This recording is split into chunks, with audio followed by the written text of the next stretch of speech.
So I think the notion of not wanting to be in zona nyaman, di sofa yang nyaman, right? I think that gonna make you continue growing and learning. Okay. Itu sih. So the key is avoid the comfort zone. Yes. And keep growing. Yes. Even though you are moving or not moving, Yes. just keep challenge yourself Correct. and keep growing, right? Correct. Okay. Okay, so we have another questions here.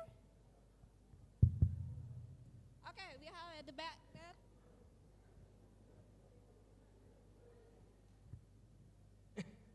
Your name, please? Assalamualaikum warahmatullahi wabarakatuh. My name is Dita Faraiza. I'm from Business Administration. I want to ask you, as long as you run a business, especially online business like Tokopedia, have you ever experienced a crucial problem? And also, do you experience loss every month or how many years? Sorry, pertanyaannya apa? Social problems? Jadi Problem in Tokopedia. Oh, problem in Tokopedia, oke, huh? Jadi ya, iya ini crucial problemnya. Crucial problem ya? Iya. Oke. Di Tokopedia. Iya. Okay. Okay, So Ma. let me rephrase the question ya. The Yeah. question is, have I experienced crucial or critical problem di Tokopedia? Iya. Wah, oke. Oke, makasih. Ya, oke. So, itu pertanyaan bagus itu. Tepuk tangan dulu, boleh. Tepuk tangan. Ya. Waktu Anda tepuk tangan saya berpikir. Oke, gini guys. Remember tadi yang saya bilang, we have a growth mindset. So that means that what we are doing every single day is we challenge ourselves. We challenge ourselves to actually to be better, right? To me, it's not. I want to rephrase a bit of the word of challenge to become opportunities. Do we actually see a lot of major opportunities for us in Tokopedia every day? Oh, definitely. And this is the reason why we are so excited in Tokopedia and we continue growing after 9 years to be the largest marketplace in Indonesia. Is literally because our focus is on our consumer and we have the growth mindset. Let me just give you one of the example. Nah ini sama statistik ya. Nah biar seru nih, biar nggak bosen ya sama statistik ya. Do you guys know that Indonesia bank account penetration is only 20%. Artinya apa? Artinya hanya 1 dari 5 orang Indonesia punya bank account. 4 dari 5 nggak punya bank account. Nah saya nggak tahu tuh duit ditaruh di mana. Banyak yang bilang katanya di bawah ranjang ya Pak ya. Di bawah ranjang atau ditanam di kebun atau apa gitu. But can you imagine? Only 20% has bank account, right? Tadi Pak Vice Rector juga udah bilang kita sekarang punya 78 juta pengunjung. Sekarang Tokopedia ada 78 juta pengunjung setiap bulannya. Just to give some perspective, that is about almost 1 out of third Indonesian actually visiting Tokopedia. Itu berarti orang yang visit Tokopedia lebih banyak dibandingkan orang yang punya bank account. Yeah. Right? Terus mobile phone penetration di Indonesia itu sudah sampai 70%. Right? Jadi 7 dari 10 rakyat Indonesia punya some sort of mobile phone. Dengan 51% internet penetration. Right? So if you put all of that statistic together, the summary is that populasi orang punya telepon dengan internet capabilities lebih banyak dibandingkan bank account mereka. Nah, tadi saya udah bilang pertama-tama kalau Indonesia sekarang lagi in the verge of going to be a mature country. We cannot be a mature country if our financial inclusion is not improved. We cannot be a mature country if our financial literacy is still at 20% ratio. So dengan teknologi, we continue asking ourselves, this is one of the critical opportunities that we have. Bagaimana dengan teknologi yang ada, dengan hampir semua orang sudah punya memegang yang namanya telepon di tangan mereka, bagaimana kita bisa solve one of the Indonesian critical problem, which is financial literacy. This is waktunya dimana ketika we challenge ourselves and we ask ourselves, hey, what can we do as an ecosystem? At the end of the day, Tokopedia, we are not an e-commerce company, guys. We are a technology company dan salah satu visi kita adalah memeratakan ekonomi secara digital. Kita percaya dengan teknologi kita bisa mempercepat problem solving yang ada di Indonesia. Nah itu salah satu problem yang kita kerjakan. Jadi apakah kita ada a lot of opportunities in Tokopedia every day? Oh definitely, definitely. And I think that was make us very very excited. Okay,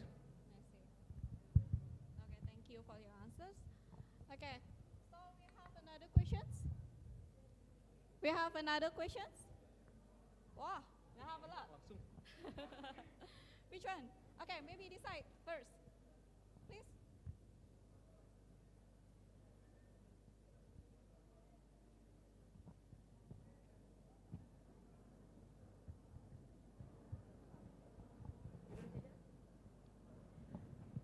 Good morning. My name is Olivia Monita. I'm from ICT Business Class. Morning. I wanna ask, as you know, you are vice president of Tokopedia, right? And do you ever think to build your own company? Oke. Thank you. Seems like she wants to join Wah, a new company. pertanyaannya di sini saya suka banget dengan generasi milenial. Pertanyaannya tuh banyak yang Out of the box. menantang ya, out of the box. Bikin saya pusing, nggak pikir dulu. Oke, so pertanyaannya bagus banget. Apakah saya akan membuka perusahaan sendiri satu harinya gitu? Again, I'm a big believer of making an impact. I'm a big believer of making an impact. I spend about close to 8 to 10 hours a day at work. So I basically spend more time at work compared to with my family in a sense. So I want to make sure that what I'm doing at work is going to build something for myself and for the country. Apalagi aku baru kaget. Apalagi aku juga baru balik dari luar kan. I'm really into building better Indonesia. So the question is not more of am I going to open my own company or not, but it's more towards how can I continue making an impact in Indonesia? Apakah itu through Tokopedia? Apakah itu through something else? Apakah itu satu hari aku mau buka sendiri? Itu pertanyaan yang berbeda. Tapi menurut saya selama saya masih punya impact di tempat ini, which kalau kalian lihat 5% e-commerce penetration itu masih jauh sekali PR kita. I feel that itu pertanyaan sangat bagus. Tapi mungkin saya lebih ganti aja, lebih ke arah I'm really an impact driver. I'm really attracted with impact. And I want to make sure that I can actually be where I am, where I can continue making an impact for Indonesia and for myself. Wow. Wow. So the important thing is how you give an impact to your surrounding and environment, right? Okay. We still have a lot of questions. Yeah. Okay. We have so many. Maybe. Okay. Please.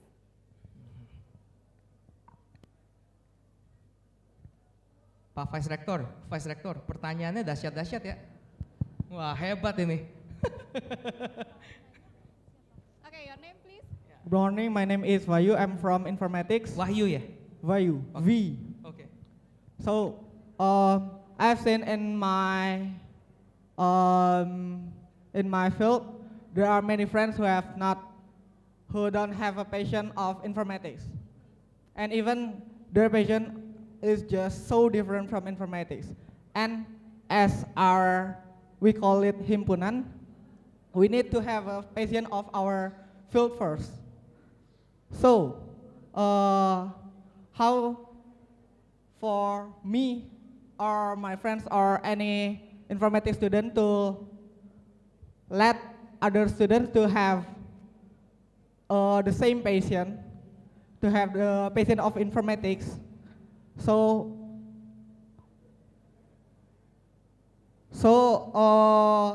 our himpunan can be a real himpunan for our field, not just to be as a general organization. Thank you. Oke, pertanyaannya kalau nggak salah, let me rephrase ya. Pertanyaannya, bagaimana caranya kita bisa encourage orang-orang biar lebih excited sama teknologi ya? Informatics dan teknologi ya? Satu visi di himpunan ini. For our field, anything it is. Kenapa? So, your question is how to get your friends, engage your friends to have a same vision with you. So your himpunan will be a great organizations, right? Is it? Yep. Okay.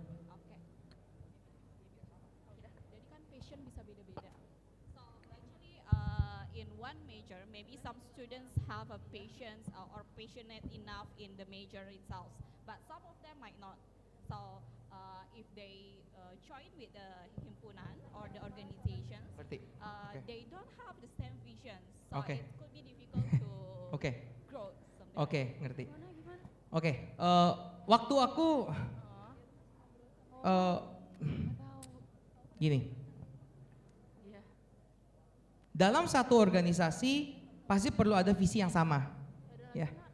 Kalau tidak di visi yang sama, pergerakannya bakal kurang gitu bagus ya, karena kan harus satu jalur gitu.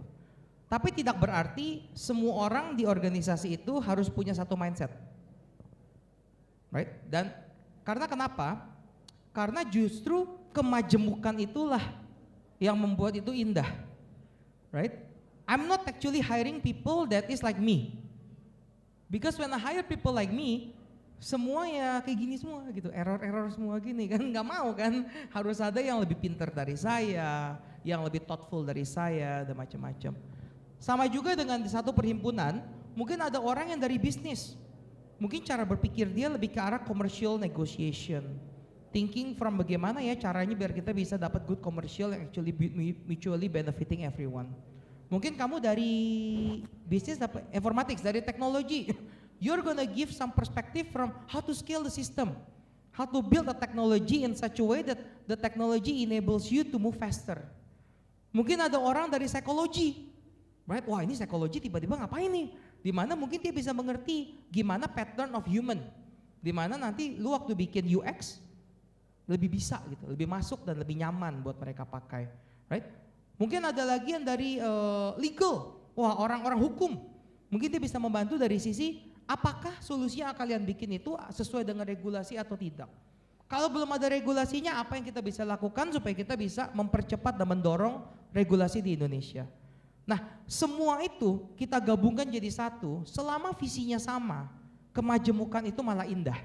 Right? Yang harus sama menurut saya itu adalah understanding, balik lagi, understanding your customer and understanding what customer problem you are trying to solve. Tokopedia sekarang masuk ke financial technology.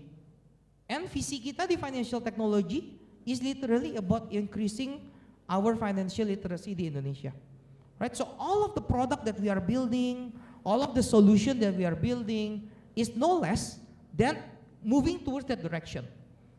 Visinya harus sama, orang yang kita mau, problem yang kita pengen solve harus sama, tetapi caranya dan orang-orang di sekitarnya lebih bagus berbeda.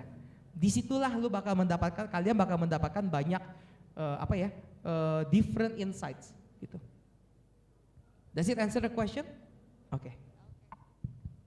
So we have another next questions. Oh, we have a lot. You want to choose? No, Or no. You want me to choose? Okay, maybe. Middle? Other side? Okay. Assalamualaikum warahmatullahi wabarakatuh. Nanti fotoin saya. Fotoin saya. Ya saya My name is Muhammad Ikhwan. I am from telecommunication engineering. Aku berdiri aja. So my question is, I have read Baharudin Yusuf Habibie books. He said that for increase Indonesian GDP, there must a lot of company in this country. Because if in this country there are a lot company, there are a lot job vacancy too. That means poverty number in Indonesia decreasing, which mean goods. Ya. So what is the solution to increase Indonesia rank in ease of doing business? Based on Wikipedia, Indonesian ease of doing business rank is 72, but Singapore rank is second. So what is the solution to increase Indonesia rank in ease of doing business? Thank you. Wah, pertanyaan yang bagus sekali. Mungkin itu pertanyaan harus ditanya ke Bapak Presiden, bukan ke saya. Tapi saya akan mencoba jawab dari orang awam. Itu pertanyaannya dahsyat-dahsyat, Pak. Ini lain kali harus difilter dulu, Pak. Ini saya tidak bisa. Tapi saya coba jawab ya. Oke, jadi gini. I want to answer this by sharing about Indonesia and how interesting Indonesia is. Okay? And hopefully I can hopefully answer a bit of your questions. So, Indonesia adalah negara kepulauan paling besar di dunia, right? Kita punya, katanya orang nih, kita punya 17.000 pulau kalau lagi pasang, 18.000 kalau lagi surut. Waktu zaman saya masih ke SD, itu 13.144. Nah, saya nggak tahu tuh 4.000 pulau lagi muncul dari mana, saya nggak tahu. Mungkin beranak kali ya pulaunya ya. Atau karena dengan teknologi Google bisa sekarang akan bisa lihat gitu pulau-pulaunya di mana aja, right? Indonesia has a very challenging geography and demographics to basically to play around. Having said that, kekuatan Indonesia adalah we are the 4th largest population in the world. Pertama being China, kedua being India, ketiga being United States of America, dan yang keempat adalah kita, right? Di situ kita punya kekuatan yang sangat besar. Karena disitulah kita mempunyai suatu market yang sangat luar biasa. Nah, aku mau cerita aja sebentar tentang Indonesia. Di tahun 2005, saya waktu itu dapat pekerjaan di Seattle kan ya, di Microsoft di Seattle. Wah, saya perkenalan diri dong ya. Halo, nama saya Herman, saya dari Indonesia. Apa itu Indonesia? Wah, pertanyaan begitu, apa itu Indonesia? Indonesia negaranya, kotanya Jakarta. Terus gue baru tahu gitu, kalau kita ngomong Bali, orang langsung ngerti. Bali. Oh, Bali gue tahu Bali. Itu bukan negara ya? Bukan. Itu kotanya. Negaranya namanya Indonesia. Oh, oke. Ini tahun 2005 ya. So, ada listrik nggak ya di Indonesia ya? Nah, mulai.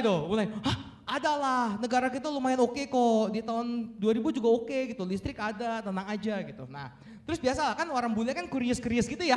Nah, nanya lagi pertanyaan berikutnya sambil lihat gua sambil rada nggak enak nanya lagi begini. Bapak rumahnya berarti di sebelah sawah ya? What? So you're stereotyping that Indonesian pasti artinya rumahnya di sebelah sawah dan di sebelah ladang kayak begitu, man. Gue bilang, man, my mall is better than your mall, man. But mall kita kan lebih besar dari mallnya mereka gitu loh. But anyway, so that's basically tahun di 2004, di mana exposure of Indonesia masih belum banyak yang tahu. Di 2013, ketika aku kerja buat Facebook, nama Indonesia sudah di mana-mana. Pernah ingat nggak dulu ada zaman-zamannya di mana Mark Zuckerberg sampai datang ke Jogja, ya? Google sampai masuk ke Indonesia dengan Loon, dengan balon-balon udara and everything. You know why? Because they have saturated their first billion market. Their first billion market sudah menjadi negara maju semua. Amerika, India, dan China, right? Dan Eropa dan Australia and everything sudah saturated. Untuk mereka bisa masuk ke the next billion market, they have to start looking at the biggest market they potentially can do, which is Indonesia.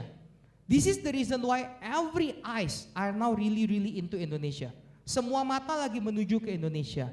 This is our opportunity and our moment where we can basically do something for Indonesia, right? Bagaimana kita memperkuat ekonomi? Man, I think we can actually think from a lot of angles. Technology is one of them. How can we use technology supaya commerce can actually be more spread and more memeratakan di seluruh Indonesia? Bagaimana kita bisa memakai kesempatan di mana seluruh mata lagi di Indonesia untuk mempertinggikan produksi di Indonesia, right? Tetapi untuk Indonesia bisa maju, menurut pendapat saya, pertumbuhan teknologi yang menjadi sarana buat commerce and consumer side dan pergerakan dari produksi harus balance. Nah, disitulah saya melihat di mana pemerintah Indonesia sudah bergerak ke arah yang benar, di mana infrastruktur lagi mulai dibetulin, jalan-jalan mulai dibetulin, ada jalan-jalan sampai even ke daerah-daerah, right? Tapi apakah masih panjang perjalanannya? Masih panjang perjalanannya. Tetapi fokusnya harus benar. Produksi harus dikuatin, teknologi harus dikuatin, akses to goods harus dikuatin. So both production and consumption harus dikuatin. I hope that answer the question. Ada pertanyaan lagi? Oh, we have a lot. Ya. This one? Okay. Halo, nama saya Nabila Elsya.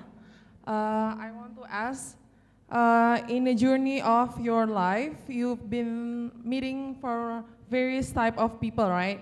And I want to know how you deal with a person in your company or your organization that has a different thoughts, goal, and ways of working and thinking.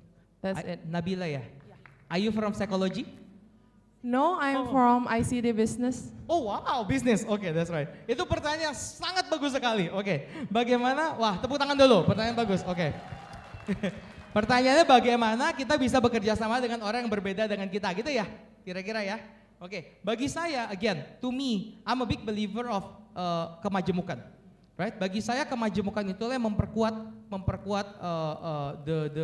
the leadership of a certain company, right? Gini. Ketika kita masuk ke satu perusahaan dan kita hanya ingin memakai cara kerja kita, disitulah a failure will immediately start. Tetapi di mana kita masuk ke satu perusahaan dan kita mulai open minded, kita mulai lihat, oh teman kita ini cara pikirnya apa sih? Arahnya kemana? Kenapa dia berpikir seperti itu? Kekuatan dia apa? Nah disitulah ketika kita bisa memakai apa yang kita bilang, memakai kekuatan dari semua orang. Right? Nah di beberapa tim yang saya punya gitu, am I the smartest? I am not the smartest. I am not the smartest, right? There are people that's way more smarter than me in terms of technical architecture. Ada lagi teman aku yang lebih jago lagi untuk masalah koneksi dengan orang, membuka koneksi dengan orang, maintaining relationship which is very very important. Bagaimana dia bisa punya koneksi yang cukup banyak dengan both private and government industries. Ada lagi teman saya yang jagonya nego. Right? Even di teknologi company kita juga perlu nego, right? There are certain negotiation that we have to do with our partners and everything. Are you if we feel that we are basically we need to actually get everyone into one single vision and one single direction, kayaknya nggak bakal jalan. Karena menurut saya, bahkan di filosofi saya dalam hiring, I want to hire leaders that is smarter and better than me, because I don't want to be the bottleneck. If I am the bottleneck because I'm the smartest in the team, then I will be a bottleneck. If I'm becoming a bottleneck, I cannot be here and spend time with you guys, right? The reason I can spend time with you guys over here because I have a wonderful team that can take care of things, right? So I think the key of the leader is to understand the people surrounding you. I'm not saying the people working for you, the people surrounding you. You have to understand your peers. You have to understand your boss. You have to understand your people that reports to you. And when you are basically be able to make them into one vision, not one direction ya, one vision. One direction kayak band ya. Salah saya ngomong. One vision, right? Bisa satu visi, tapi